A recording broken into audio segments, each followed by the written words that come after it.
Good morning and welcome to study IQ my dear friends. मैं हूं Prashant Mawani. I hope you are doing good. आज 13 March 2021 है। Lao Tzu कहते हैं he who is contented is rich. अगर आप संतुष्ट हैं देन यू आर रिच। इसी के साथ आज हमारे टेबल के ऊपर 3 इंटरेस्टिंग आर्टिकल्स हैं। कुछ फाइनेंशियल न्यूज़ को देखेंगे। वैसे आज सैटरडे है तो सैटरडेज को इतने ज़्यादा फाइनेंशियल न्यूज़ नहीं होते हैं, लेकिन फिर भी 2-3 आइटम्स के बारे में हम डिस्कशन करेंगे। डियर फ्रेंड्स, अगर आप यूपीएससी की प्रिपरेशन कर रहे हैं तो एक complete online smart course Bharat की बेस्ट फैकल्टीज़ ने डिज़ाइन किया है, और ये हमारा यानी कि स्टडी IQ का स्मार्ट कोर्स है। इसके डेमो वीडियोस देखने के लिए चेकआउट studiiq.com या फिर आप हमारा मोबाइल ऐप डाउनलोड करें। ये पर्टिकुलर स्मार्ट कोर्स जो हैं इसके सब्जेक्ट्स आपकी स्क्रीन के ऊपर है। एज यू कैन सी सारे सब्जेक्ट्स यहाँ पर कवर हो चुके हैं। And you can see interesting course features जैसे कि 1300 प्लस यूपीएससी के लिए वीडियोस अवेलेबल हैं। आपको वन लाइनर्स भी दिए जाएंगे। Then you get 650 plus quiz, doubt solving by experts and much more. तो आज ही डाउनलोड करें हमारा मोबाइल ऐप। लेक्चर की PDF को डाउनलोड करने के लिए check out my Telegram channel. You can follow me on Facebook. And dear friends, कल जो मैंने आपको प्रश्न पूछे थे उनके आंसर्स आपकी स्क्रीन के ऊपर हैं। 72% ये UAPA वाला है। देन वीचैट ND तिवारी, और ये उज़्बेकिस्तान वाला जो प्रश्न था मिलिट्री एक्सरसाइज वाला। आज का जो पहला प्रश्न है वो ये है कि एक स्वीडिश ऑटोमोबाइल कंपनी है, एक ऑटो मैन्युफैक्चरर है, स्वीडन की कंपनी है। तो ये काफ़ी कंट्रोवर्सी में आई है, और न्यूज़ ये बता रही है कि इस कंपनी ने हमारे जो नितिन गडकरी साहब हैं उनको एक लग्जरी बस गिफ्ट की है। तो ये कंपनी जो है इसका नाम क्या है बताइए? KTM, फॉक्सवैगन, स्कैनिया या फिर Marco Polo. Prime minister Modi साहब ने क्वाड की वर्चुअल मीटिंग को, virtual summit in fact to be precise, virtual summit को अटेंड किया। तो कौन सा एक ऐसा लीडर है, वे कौन लीडर हैं जो इस मीटिंग के पार्ट नहीं है? Joe Biden, Justin Trudeau, Scott Morrison या फिर योशी हिडे सुगा। आज का तीसरा और लास्ट प्रश्न है, डेनमार्क, नॉर्वे और एक और देश ने टेम्पररली एस्ट्राजेनिका की जो कोविड वैक्सीन है उसके ऊपर एक बैन लगाया है। टेम्पररी बैन है, टेम्पररली इसको सस्पेंड किया है, क्योंकि कुछ पेशेंट्स के साथ ये हुआ कि वैक्सीन के बाद उनके ब्लड में क्लॉट्स होने लगे। तो ये कौन सा देश है? लैटविया, एस्टोनिया, ऑस्ट्रिया या फिर आइसलैंड। आज का पहला जो टॉपिक है it's about Afghanistan. USA, Afghanistan और इंडिया के ऊपर इसकी क्या इम्पैक्ट हो सकती हैं। You can see on your screen, ये रहा अफ़गानिस्तान, राइट, और काबुल इसका कैपिटल है। बड़े शहरों के नाम हेरात, मज़र शरीफ, जलालाबाद, कांदाहार, ये सारे शहरों के बारे में आप जानते होंगे, न्यूज़ में काफ़ी रहते हैं ये सारे शहर। एंड अफ़गानिस्तान जो है ये साउथ एशिया, दक्षिण एशिया का एक देश है, सार्क का भी मेंबर है। और पाकिस्तान, फिर यहाँ पर भारत के साथ एक छोटी सी बॉर्डर तजिकिस्तान है यहाँ पर। Then you have Uzbekistan, Turkmenistan, Iran, इन सारे देशों के साथ अपनी बॉर्डर शेयर करने वाला ये देश है अफ़गानिस्तान। ओके, ना अफ़गानिस्तान एक लैंड लॉक्ड कंट्री है, यानी कि किसी भी समंदर या फिर महासागर के साथ अपनी बॉर्डर शेयर नहीं करता है। तो जो रास्ता है समंदर के लिए, इंपोर्ट एक्सपोर्ट के लिए, तो it is via Iran mainly, जिसमें Chabahar port will play a very important role, और पाकिस्तान के थ्रू भी थोड़ी बहुत चीज़ें आती जाती रहती हैं। तो ये है अफ़गानिस्तान। ओके, एक और चीज़ before I move on from this map, लगभग अफ़गानिस्तान की जो टेरिटरी है उसका लगभग 50% जो हैं ये सरकार के कंट्रोल में है, और 50% जो हैं ये तालिबान के कंट्रोल में है। इस प्रकार की सिचुएशन लगभग कुछ सालों से अफ़गानिस्तान में हमें देखने को मिल रही है। ओके, अब आपकी स्क्रीन के ऊपर जो फोटो है ये है Antony Blinken. Who is Antony Blinken? Antony Blinken जो हैं ये USA के नए फॉरेन मिनिस्टर हैं। वहाँ पर फॉरेन मिनिस्टर नहीं, वहाँ पर ऑफिशियल पोस्ट का नाम है सेक्रेटरी ऑफ द स्टेट। तो ये जो सेक्रेटरी ऑफ स्टेट है एंटोनी ब्लिंकन, उन्होंने एक प्रपोजल रखा है, उन्होंने एक पत्र लिखा था। ये पत्र उन्होंने अफ़गानिस्तान की सरकार को लिखा, वहाँ के जो हेड हैं, प्रेसिडेंट हैं, उनको ये पत्र लिखा और ये कहा, उन्होंने एक प्रपोजल रखा है कि एक सीनियर लेवल की मीटिंग होनी चाहिए गवर्नमेंट, यानी कि अफ़गानिस्तान की गवर्नमेंट और तालिबान के बीच में। ये मीटिंग टर्की में होनी चाहिए। ये पहली चीज़ उन्होंने एक पत्र में प्रपोज की है। दूसरी चीज़ जो उन्होंने प्रपोज की है वो ये है कि एक मल्टीलैटरल कॉन्फ्रेंस होनी चाहिए। इसमें USA, Russia, China, Iran, India और पाकिस्तान, ये सारे देश मिलकर, ऑफ कोर्स तालिबान और अफ़गानिस्तान की सरकार के साथ मिलकर, ये सारे देश जो हैं वो अफ़गानिस्तान में एक परमानेंट सॉल्यूशन लाने की कोशिश करेंगे। According to February 2020, last year की बात है, जब यूएसए के प्रेसिडेंट मिस्टर ट्रंप थे, तो उस टाइम पर ट्रंप एडमिनिस्ट्रेशन ने तालिबान के साथ एक एग्रीमेंट साइन किया, जिसके बारे में मैंने आपको प्रश्न पूछा था। It's called Doha agreement. Doha जो है ये, what's the name of the country,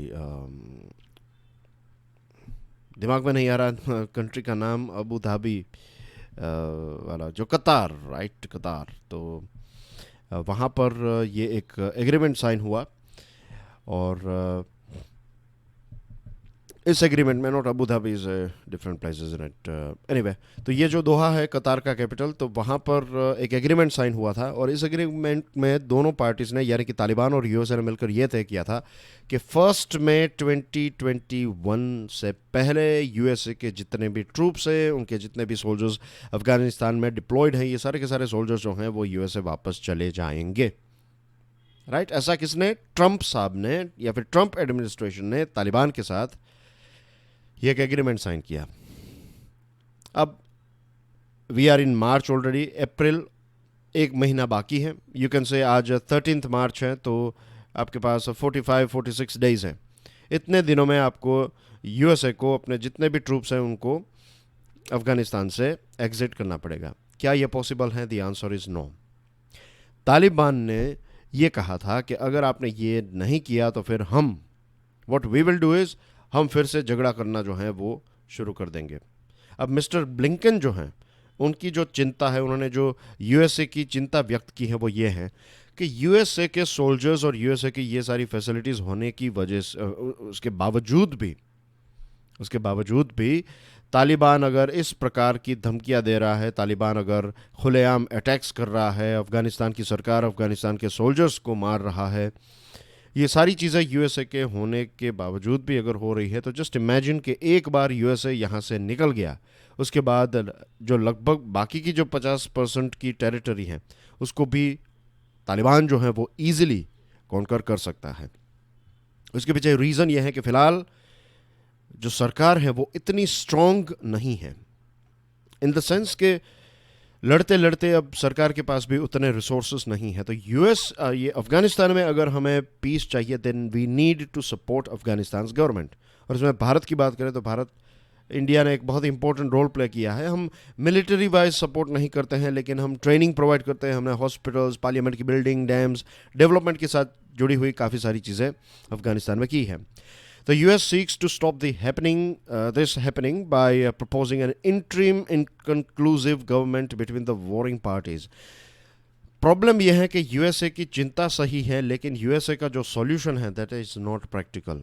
इसमें क्या है कि यूएसए ये चाहता है कि एक इंटरिम गवर्नमेंट, एक टेम्पररी गवर्नमेंट बनाई जाए, जिसमें अफ़गानिस्तान की इलेक्टेड जो सरकार है वो अपना पावर शेयर करे तालिबान के साथ, और इसकी वजह से कुछ कॉन्स्टिट्यूशन में बदलाव किए जा सकते हैं। जो लिबर्टीज़ हैं, जो आज़ादी, जो स्वतंत्रता, कुछ चीज़ों के बारे में वहाँ के लोगों को मिली हैं, ये सारी चीज़ों को सेक्रीफाइस करना पड़ेगा, आपको त्यागना पड़ेगा। तो ये जो प्रपोज़ल है कि एक टेम्पररी सरकार बनाना तालिबान के साथ, दैट इज़ नॉट गुड, क्योंकि एक तरफ अगर आप नहीं करते हैं, ये चीज़ को फॉलो नहीं करते हैं, तो तालिबान जो है वो अटैक्स करने की शुरुआत कर देगा, और दूसरी तरफ अगर आप उनके साथ सरकार बनाते हैं तो भी आपकी हार हो जाएगी। मैंने इसे आपकी, I am talking about Afghanistan सरकार की। तो ये दो ऑप्शन है, दोनों के दोनों बहुत ही बुरे ऑप्शंस हैं। आई एम नॉट श्योर कि अब आगे क्या होगा। राइट, 1 मई तक अगर यूएसए ने एग्जिट नहीं किया तो तालिबान का बिहेवियर किस प्रकार का होगा वी डोंट नो। लेकिन एक चीज़ तो हम मान सकते हैं कि तालिबान जो हैं वो आज इस पोजीशन तक पहुंच गया है कि एक कहर है तालिबान का, डरते हैं कि यू कैन इमेजिन कि इतना पावरफुल हो गया है कि यूएसए जितनी जैसी सरकार जो है वो भी चिंतित हो जाती है कि अगर ये एग्रीमेंट फॉलो नहीं किया तो फिर आगे क्या होगा। तो you can just imagine. Moving on to next item, a moral test. Antonio Guterres साहब जो हैं उन्होंने इस चीज़ को काफ़ी क्रिटिसाइज़ किया है। ये वैक्सीन नेशनलिज्म जो है, वैक्सीन नेशनलिज्म का मतलब ये है कि ख़ास करके जो रिच कंट्रीज़ हैं जिनके पास रिसोर्सेज हैं, इन कंट्रीज़ ने, इन देशों ने जो वैक्सीन बनाने वाली कंपनीज़ हैं, वैक्सीन्स मैन्युफैक्चरर्स जो हैं, उनके साथ एक प्रकार के कॉन्ट्रैक्ट साइन कर लिए हैं, उनके साथ एक डील कर ली है पहले से। जब ये वैक्सीन की सर्च हो रही थी, इसकी शोध हो रही थी, तो उस टाइम पर कुछ देशों ने कुछ कंपनीज को पैसे भी दे दिए कि ये लीजिए पैसे, हमारा ऑर्डर, प्री ऑर्डर, आप जब भी वैक्सीन बना लें हमें इतने डोजेस चाहिए। अब वैक्सीन बनाने वाली या फिर इसके ऊपर रिसर्च करने वाली बहुत सारी प्राइवेट कंपनीज जो हैं, और ये प्राइवेट कंपनीज को आप रोक नहीं सकते। अगर वो किसी देश के साथ, किसी देश की सरकार के साथ इस प्रकार के कॉन्ट्रैक्ट करना चाहते हैं तो you can not stop them. तो ऐसा हुआ भी, और सिचुएशन ये है कि कुछ देशों के पास वैक्सीन है, कुछ देश अपने लोगों को वैक्सीनेट कर रहे हैं, और बाकी के कुछ देश ऐसे हैं जहां पर एक भी डोज, सिंगल डोज भी नहीं मिला है। अफ्रीका की बात करें, अफ्रीकन कॉन्टिनेंट की बात करें तो सिर्फ 13 ऐसे देश हैं जहां पर वैक्सीनेशन की शुरुआत हुई है। I am not saying they are doing very good, वहां पर एक शुरुआत हुई, बाकी के देशों में शुरुआत ही नहीं हुई है। Do you know that there are some, जहाँ तक मुझे याद है, देर आर सम 54 कंट्रीज, 54 या फिर 53 इतने देश हैं अफ्रीका में, अफ्रीकन कॉन्टिनेंट में। इसमें आइलैंड्स भी आ गए, मॉरिशस भी आ गया, सेशल्स भी आ गया। तो ऐसे आइलैंड्स को मिलाएं, मेन लैंड को मिलाएं, तो यू हैव सम 53-54 कंट्रीज। तो उसमें से सिर्फ 13 कंट्रीज के पास ये है। और क्या ये सारी चीज़ें हमें न्यूज़ में पढ़ने को मिलती हैं, फ्रंट पेज के ऊपर ये होती है? नहीं, क्योंकि एक प्रकार का वैक्सीन नेशनलिज्म चल रहा है। इन देशों के ऊपर इतना कोई लेंसी कोई नहीं, इनके ऊपर कोई मैग्नीफाइंग ग्लास ही नहीं रख रहा है। क्या कोविड-19 की शुरुआत कहाँ से हुई? वुहान से, इसलिए जहाँ तक हमें पता है वुहान से हुई, चाइना के एक छोटी सी जगह पर यह शुरुआत हुई, और दुनिया के हर एक देश तक ये कोविड-19 पहुँच गया। तो क्या जब तक ये छोटे छोटे और गरीब देशों में जब तक कोविड-19 ऐसे फलता फूलता रहेगा तो क्या हम भी सेफ हैं? तो क्या ये दुनिया की और बड़े बड़े देशों की और यूनाइटेड नेशंस की, WHO की रिस्पॉन्सिबिलिटी नहीं होती है कि ये सारे देशों में अगर वैक्सीनेशन की शुरुआत नहीं होती है तो क्या WHO और UN को शर्म नहीं आनी चाहिए कि वो सिर्फ जो स्टेटमेंट्स देते रहते हैं और मीटिंग्स होती रहती हैं? I don't think so it is. ये यहाँ पर कहीं ना कहीं एक जो हम कह सकते हैं कि इच्छा शक्ति की कमी है, लैक ऑफ विल। वरना अगर WHO चाहे, UN चाहे, और ख़ास करके जो सो कॉल्ड ग्लोबल लीडर्स चाहें, तो इन देशों में जो सबसे वल्नरेबल लोग हैं, वहाँ के जो कोरोना वॉरियर्स हैं, वहाँ के सबसे पीड़ित लोग हैं, जो जिनको BP, डायबिटीज़ या फिर कोमॉर्बिडिटीज़ हैं, तो इनको तो वैक्सीनेशन दिया ही जा सकता है। आंकड़े देखिए, यूएसए की जो पॉपुलेशन है, 10% जितनी पॉपुलेशन को यूएसए ने वैक्सीनेट कर लिया। यूरोपियन यूनियन ने 3% पॉपुलेशन को, अगर आप सिंगल डोज की बात करें, दूसरा डोज भी मिल जाएगा, लेकिन सिंगल डोज की बात करें तो यूके ने 34% पॉपुलेशन को वैक्सीनेट कर दिया है। India is the third biggest vaccinator among countries, having administered about 26 million doses or about 1.91 doses per 100 people. Bharat में डोजेस की शुरुआत हो चुकी हैं, कुछ जगह पर काफ़ी अच्छा रिजल्ट है, लेकिन ओवरऑल अगर हम देखें तो आज तक हमने सिर्फ 0.3% पॉपुलेशन को ही फुल्ली वैक्सीनेट किया है। और भारत वैक्सीनेशन में प्रोडक्शन में नंबर 1 है। अच्छी बात है कि भारत ने वैक्सीन डिप्लोमेसी के तहत बहुत सारे देशों तक वैक्सीनेशन पहुंचाई है, तो that is something very good about India. इसमें कोई डाउट ही नहीं है कि हमारे देश ने कितने सारे देशों को कितने सारे डोजेस प्रोवाइड किए हैं, राइट। इसमें कोई डाउट है ही नहीं, और ये एक बहुत ही अच्छी बात है। It proves our calibre, it proves our हमारी जो एक हमारा जो what is the right word, हमारी जो एक सोच है, हमारा एक एथिकल थिंकिंग जो है, ये यहाँ पर क्लियरली नज़र आता है। कुछ जगहें हमारे देश में भी ऐसी हैं, कुछ ऐसे सेंटर्स हैं, कुछ ऐसे विलेजेस हैं, कुछ ऐसे डिस्ट्रिक्ट्स हैं जहाँ पर वैक्सीनेशन नहीं पहुँची हैं। तो this is serious for our country, हमें इसको थोड़ा सीरियसली लेना पड़ेगा, एंड वी हैव टू ये सारी जगहों पर पहुँचानी पड़ेगी।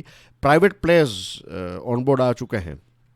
प्राइवेट प्लेयर्स को बहुत सारी हॉस्पिटल्स हैं जहाँ तक वहाँ ये वैक्सीन्स पहुँच गई हैं। I give you example of my parents. तो both my parents are senior citizens, तो मैं उनको ले गया था, एंड उनको फर्स्ट डोज जो है वो मैंने एक प्राइवेट हॉस्पिटल में दिलवा दिया।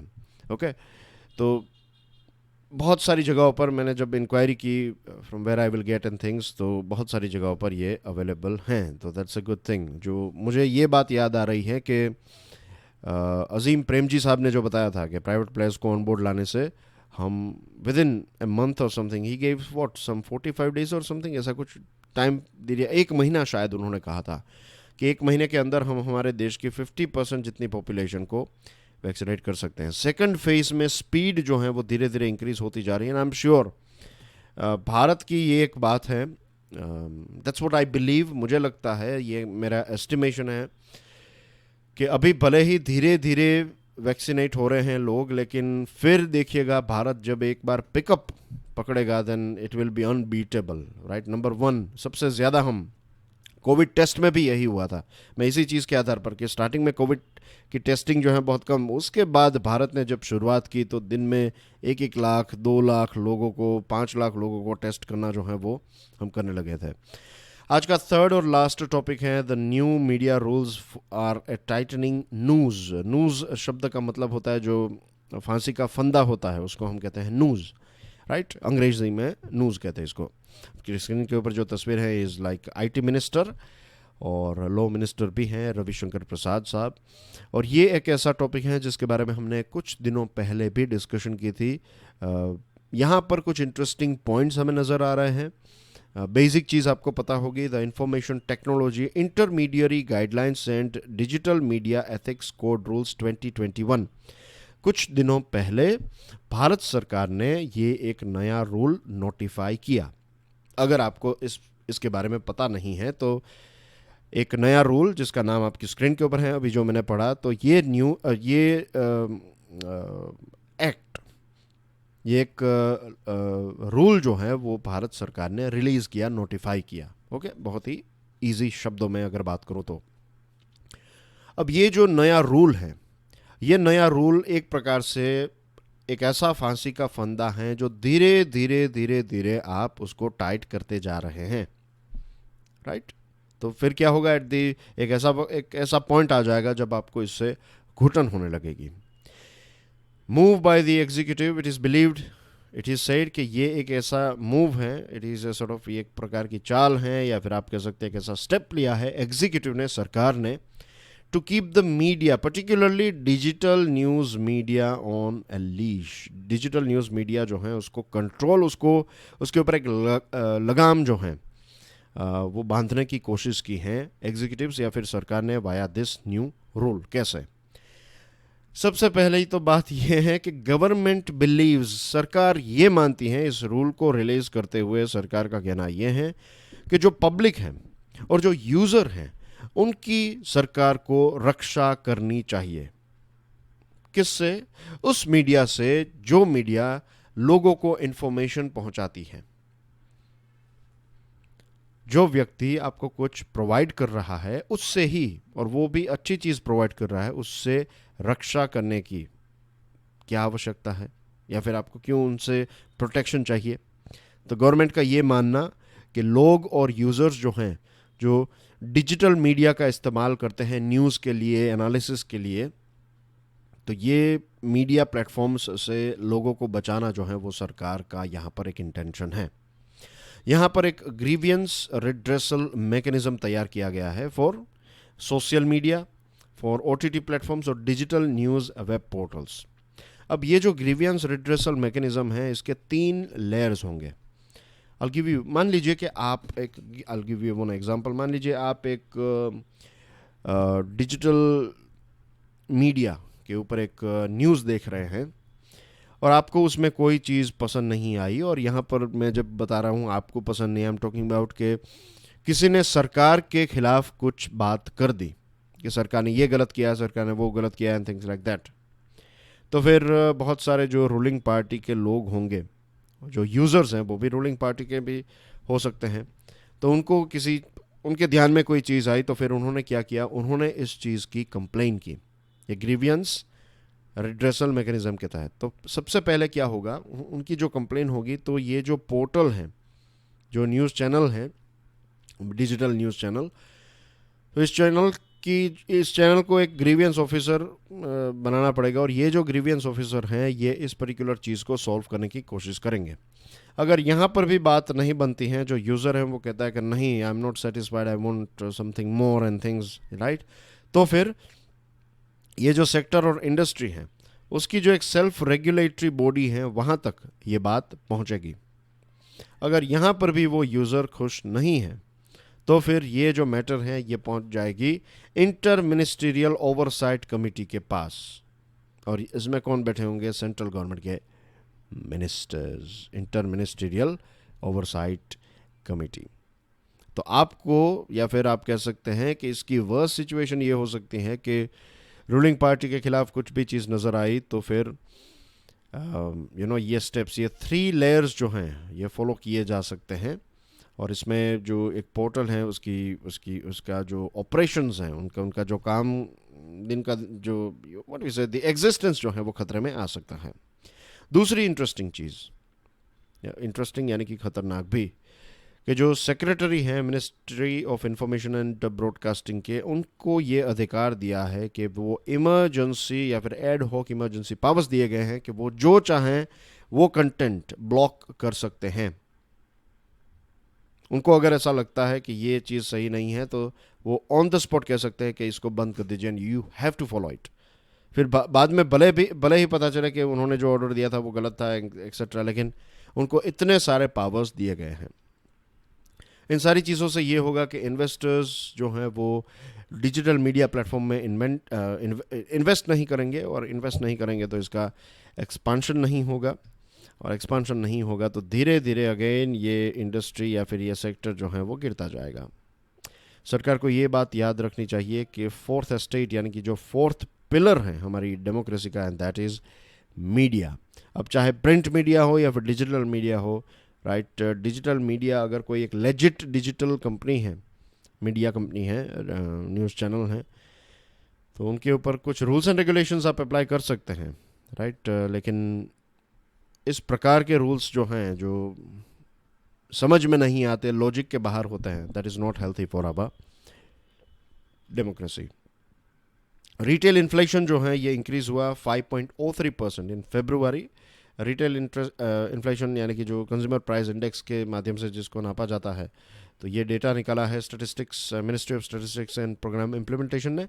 और फूड इन्फ्लेशन की बात करें, खाने पीने की चीज़ें जो हैं, फरवरी में इसकी प्राइस 3.87% तक पहुंच गई, इंक्रीज़ हुई, राइट। महंगाई जो है फूड की, ये 3.8% इंक्रीज़ हुई। तो फॉर एग्जांपल अगर आप चावल 10 रुपये किलो मिलते थे, तो अब आपको 13 रुपये समथिंग मिल रहे हैं। This is just a rough example. और फ्यूल और लाइट की कैटेगरी, फ्यूल की बात करें तो फ्यूल जनवरी के हिसाब से कम है, मीन्स वैसे भी नो कि पेट्रोल की प्राइस इंक्रीज़ हुई है, लेकिन फ्यूल और लाइट की कैटेगरी में थोड़ा एक ड्रॉप देखने को मिला। It was 3.87% and it is 3.53% now, but फिर भी पेट्रोल और फ्यूल की प्राइस काफ़ी ज़्यादा है। इसी न्यूज़ को कंटिन्यू करते हुए जो फैक्ट्री आउटपुट है IIP यानी कि इंडेक्स ऑफ इंडस्ट्रियल प्रोडक्शन से ये पता चला कि फैक्ट्री आउटपुट ड्रॉप हुआ है, तो इसकी डायरेक्ट इम्पैक्ट होती है जॉब्स के ऊपर। जो फैक्ट्री में जॉब्स, नई जॉब्स या फिर जो जॉब कंटिन्यूएशन जो हैं, उसके ऊपर इसकी एक इम्पैक्ट देखने को मिलती है। तो ये एक डेंजरस चीज़ हमारे सामने आ रही है। It is not healthy. फिर सरकार एक आत्मनिर्भर निवेशक मित्र एक पोर्टल लॉन्च करने वाली है, मोबाइल ऐप भी लॉन्च किया जाएगा। और इसका मेन काम ये होगा कि ये एक प्रकार से वन स्टॉप शॉप होगा। जितने भी MSME पोर्टल्स हैं, फिर आपको अप्रूवल्स, लाइसेंस, क्लियरेंस, इंसेंटिव और स्कीम्स एप्लीकेशन करना है किसी स्कीम्स के लिए, फिर मैन्युफैक्चरिंग क्लस्टर, लैंड अवेबिलिटी, ये सारी चीज़ों के बारे में आपको एक ही जगह पर पता चल जाएगा। एंड दैट इज़ आत्मनिर्भर निवेशक पोर्टल नाम, मित्रा नाम से ही पता चल जाता है, मित्र। और एक मोबाइल ऐप भी लॉन्च किया जाएगा होपफुली 15 मई तक। ये हैं कुछ दूसरी न्यूज़ आइटम्स, तो प्लीज़ PDF को डाउनलोड करने के बाद इनको देख लीजिएगा। एंड कल संडे है डियर फ्रेंड्स, तो नो हिंदू एनालिसिस टुमारो। अब मेरी मुलाकात आपके साथ डायरेक्टली होगी मंडे मॉर्निंग को। तो तब तक के लिए enjoy your studies, God bless you all, जय हिंद।